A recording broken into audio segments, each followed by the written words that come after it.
All right, on today's episode of PJ and the Beard, we went to the cutting room floor and we have some bonus footage from our incredible visit from David Barber, who came and sat right here.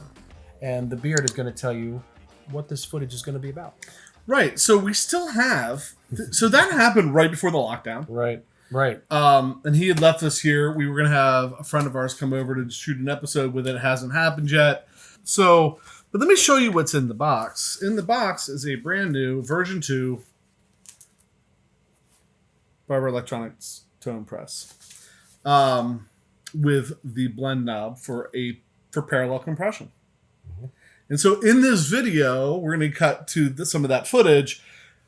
David's going to tell you the story of how he came up with parallel compression on a compressor pedal for guitar.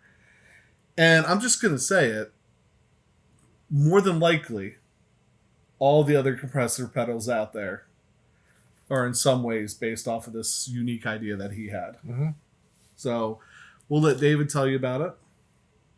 And then he might, at the end, there's some extra bonus footage of him talking about speakers and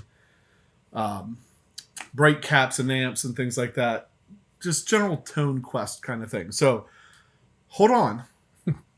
Buckle up. Here's David talking about the tone press. You know, the tone press was something I kind of hit me while riding a bike. So I'm out buzzing along, and it starts hitting me that I've been talking to a friend of mine, and he was talking about what's called New York drum compression or LA drum compression, depending on where you were from. You claimed it for yourself, and so it was just a matter of taking a bunch of dry drums. Often you would compress them a whole bunch, but you'd lose your dynamics. And so they bring up another bus where they mixed either some of the drums or all of the drums into that have no compression on them. And you're bringing back just the initial transient, so you're not losing that to the compression. And it would allow them to make a more natural drum sound with that. And at the same time, depending on what you were recording into, like digital, there was always this thought of protecting tape, even though digital wasn't necessarily tape. So with guitar, I thought, well, we're not protecting anything. I started thinking about it in the concept of guitar, and I'm out there. I have hours to kill on my bike, nothing else to think about. And it's, well, if a guitar player plays a little too loud, he doesn't distort the tape and it gets ugly. He makes his amp break up a little bit, and he thanks his favorite deity for that happening. It sounds great, right. So I was like, so that's not a problem at all. But you're evening out the sound. You're getting all that sustain that that naturally when you're playing against the band. So when you play by yourself clean, you don't notice that you're missing that much sustain. It's when you play against the band that you notice only that first microsecond that I hit a note does it actually jump out past the band, and then it fades away very quickly behind anything else that's sustaining. So if you got a keyboard player, you got cymbals bashing along, and they're all sustaining longer than the guitar naturally does. So I started thinking about being able to hold that structure up and keep the note stay in the mix longer, keep things from going too far forward when you're playing really hard, and fattening things up a good bit. I started thinking, wow, I wonder if that New York drum compression could work for guitar. It sounds cool. I've never heard anybody really using it. I'm sure they did, but it just wasn't the popular way you heard about it being used. The popular thing you heard was drums. And so I started, thinking, I need to go home and make a quick working model. And within a day or two, I had a working model of it, and it was cool. It was like cool right away. It wasn't. I think any of the guys who's built one, when I say the guys, I mean other pedal designers who have decided that I think I want to add a parallel compressor to my lineup. I think they build one and right away have pretty good results because they understand certain things. They know what things have to be in phase to not cancel accidentally when you put the two signals together. At least they should know these things, and they know what the mix amp basically has to do and about how many dB of output they can get from the compression signal. So they need to have somewhere around that amount for the dry signal so that one doesn't seem kind of lopsided when you're centering that control. But it tends to be a good sound right away. And so with that prototype, it was like right away I had something good, but then I had to figure out how the compressor would work. And so my initial thought was, well, I've seen this chip made by, there's a company called That Corp. And so THAT.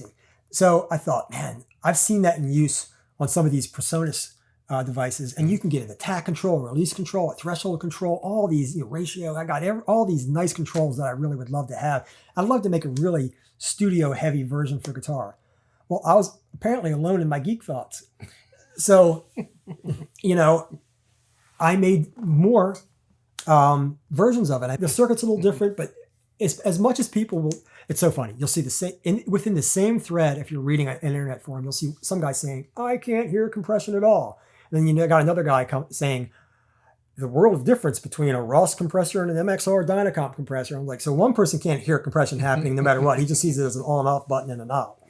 And you got another guy who can tell you he can hear every little thing. And if they use the exact correct transistor that they bought from the vintage correct place and all kinds of stuff like that. Truth is, Dynacomps, and if you get them set similarly, sound extraordinarily close to Ross compressors. And especially once you blend in some clean sound. So you've got something that's kind of diluting a little bit of that compression. That's one of the good jobs of a parallel compressor, is it does dilute that rubbery effect at the beginning. So I settled on that as something that I could put into the final prototype box, and guitar players initially just would walk up to it and know how to use it. You know, volume knob, I know what that does. Right, sustain knob, I know this from my Dynacomp or my Ross compressor. So the only thing new here is, you know, the blend control. And instantly they'd find a spot, and it was never all the way up, because that was just, I decided if everybody just turned it all the way up, then I needed to just make a compressor and that's it. I need to give up on this concept of parallel compression. No one did. And no one turned it all the way off. And I thought they'd turn the blend knob all the way down and use it as just a boost. But everybody ended up somewhere between 9 and 3 o'clock on the clock face. And it really, and most of them somewhere in that 11 to 1 thing, and where they're just totally doing parallel compression. So all I needed from there is I didn't initially have a name, and I needed to be able to market it. So I came up with parallel compression. And that's the common name used throughout the industry now. I don't own any trademark. I'm not trying to. If somebody else said it before me, awesome, for having a keen sense of the obvious, because that's what I had. I mean, it was just two signals in parallel. But I mean, that's really the story of that. So it is borrowing heavily from another circuit. And I didn't want to do that initially. To this day, it still kind of eats at me that I didn't do some kind of just as unique compression circuit. But it took years out of the gate of convincing people why they would want to have a drive signal in parallel with their guitar signal going to a compressor, because compression was seen very heavily at that time as a series processor. That if you were going to put a compressor in the line, you were limiting dynamics, you were elongating dynamics, you were doing things like that. But one thing you were not doing was allowing some of the original signal just to bleed through. That ruined the whole thing to a lot of people before they ever heard it. So it was a tough thing to educate a customer as to why they might want to give it a shot, you know, and think, you know, that a parallel compressor could sound natural, but still give them the compression that their front of house guy really wishes they would get. Right. For a guy who plays, you know, slide or something like that, with parallel compression, they want the compressor often for slide work. But a lot of those guys are thinking, but when I'm playing chord stabs and things like that, I don't want to have to click that. They normally would click the compressor off. With a parallel compressor, the chord sounded a little bit more, you know, natural than just a full-on series compressor. So after about a year or two, more and more, it just snowballed. And people started to know what it was. And that was the point at which I felt like, if I could have just gotten here, then I could have had my own unique compression circuit too. And nobody could say, well, it's okay for everybody to make parallel compressors because part of your parallel compressor is a Ross. So you were taking a little something in the first place. And we all do it. We all stand on the shoulders of giants. Right. You know, audio ideas, writing ideas, literature, everything, this is the justification we use, they all kind of evolve. But we had about a 5 or 7 year run somewhere in there where nobody really in the industry wanted to make them. They thought it wouldn't sell easily until eventually dealers started selling, well, this is what we sell. We sell tone presses were selling off the shelf. We could not make enough. And now that there's probably, in the guitar industry, probably at least 50 to 100, some of them direct copies of tone presses. I've seen, there's a site called freestompboxes.com where they do not give out free stomp boxes. Fair warning. But they make schematics of popular pedals. And I've seen compressors that by other companies listed there that no one has figured out is the exact same thing as my tone press. I mean, exact. When every part value is a unique value that I came up with for the circuit, especially in how the blend and the mix part works. And it's a really, our dry and mix circuit are not what anybody would normally think to choose from an engineering standpoint. And in fact, if they looked at it at the schematic on paper, they would say, what a dumb choice. It's called a series regulated push-pull. FET circuit. So it's a JFET. Typically, guys would use that for guitar to make a distortion box. Mm-hmm.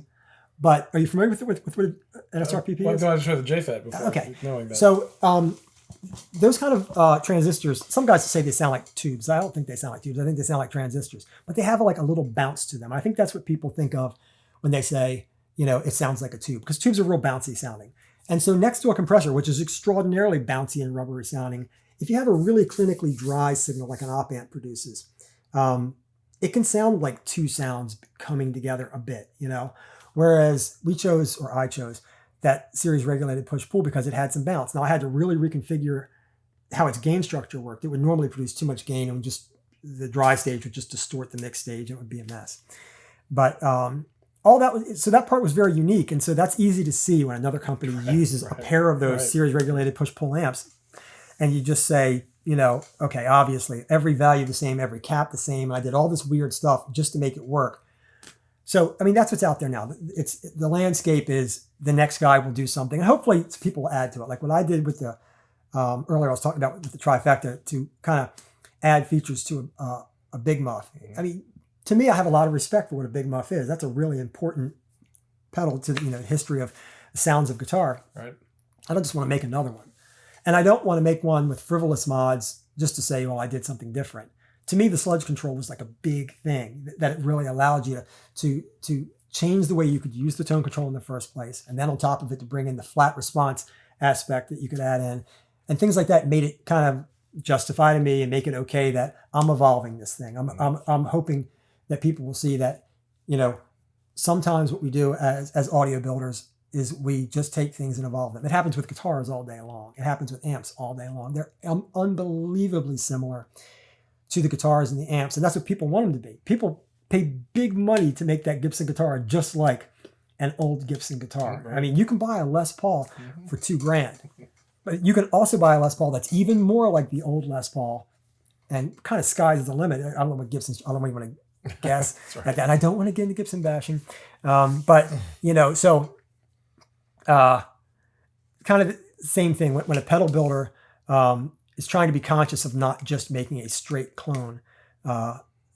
It's to use a part and then do something with it. So in the getting back to where we were, the tone press, it's making that classic sound part of a new thing, which is parallel compression, which became the way that we compress now. Almost everybody who makes a new compressor puts a dry blend or a mixed blend of some sort on that compressor because it's what the demand requires. Mm-hmm. No, that's good. And that's probably a lot of the reasons I didn't like compressors. I'm still trying to get down with compressors, for lack of a better term. But I like that, the way you've described that. So, and we started this tonight by talking about the pedal that I drove down to pick up, the direct drive. Pat mentioned later on that an always on pedal, because it really, one of the things, the last thing I guess I would mention and throw out, and we haven't talked much about it, but if you want a pedal that you can use with a guitar where you can roll the volume back and the pedal cleans up, it's a brilliant pedal. Thank you, yeah. So you can use it as an always-on pedal, roll your volume back, have it clean up, be nice and clean, roll your volume up, get the gain out of it. And so I've, for years, and there's other nice overdrive, and there's no doubt there's other nice overdrives down here, but I always come back to that one. And it's funny. I'll hear that from you, and that works great. And that's kind of my experience with it. But anybody who makes these is thinking about those hallmarks of people want the volume knob to work and give them different shades and different textures. But depending on the guitar, depending on the player, it will work to varying degrees. Some people will feel like, no, that has to be an on-off pedal. And some guys will say, oh, no, I can get my clean sound just by backing off on my volume knob. So it's another kind of odd thing is that it's really hard to account for gauge of pick, gauge of string, how hard they hit it. Pickup height, how hot that pickup is.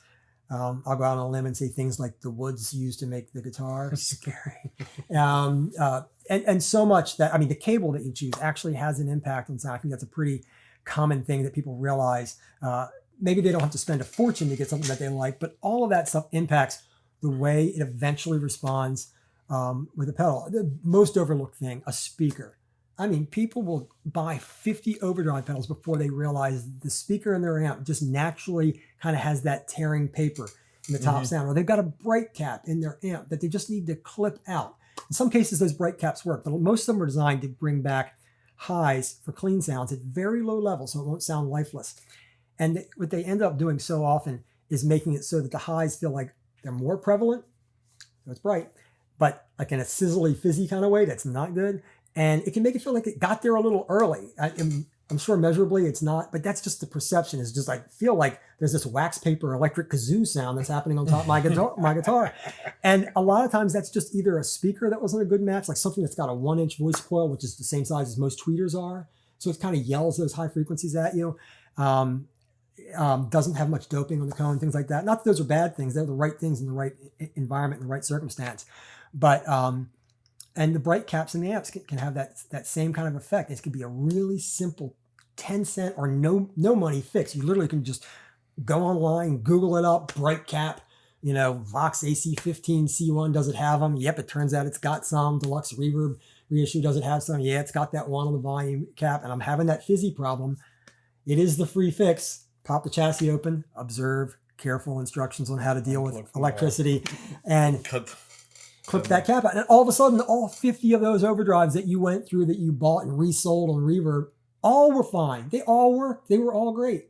So I'm glad it works when you roll it down, but there's a lot of factors. Yeah, I mean, people talk. There's a lot of people that do the gauge stage thing, and with this pedal, I've been able, right, first gauge stage, second gauge stage, third gauge stage. And those guitars are really designed to work that way. Paul, for years played that way, and so when he still designs with, like, I know a lot of guys call it like a volume kit or like a treble bleed on there, similar to the way that he used it. So it's meant to work that way. The only time it doesn't work, like a treble bleed cap, like that's typically on a lot of modern guitars, like into a fuzz face, is another one of those things that makes it kind of get away from you and sound a little awkward, and not quite as balanced. So if you're playing a Strat, it's got a bleed kit on it, you're playing a fuzz face, then you want to think about removing that. If you're trying to get the Hendrix sound when you turn it down, and we all are. So, that's the point, of course. Yeah. So, and so the pedal I had earlier, the Big Muff doesn't do that as much. It's not as affected by that weird kind of change in ratio of capacitance against resistance and the impedance that's happening at the input of that. Not to geek out, but that's, what's happening there. And all you need to know is it sounds weird. And if you don't have that cap on one of those, on your volume pod on your guitar, you can fix that problem. And knowing those little things can save you a lot of money and a lot of time searching is what I'm getting at, So, and I didn't realize that, but that's a great point.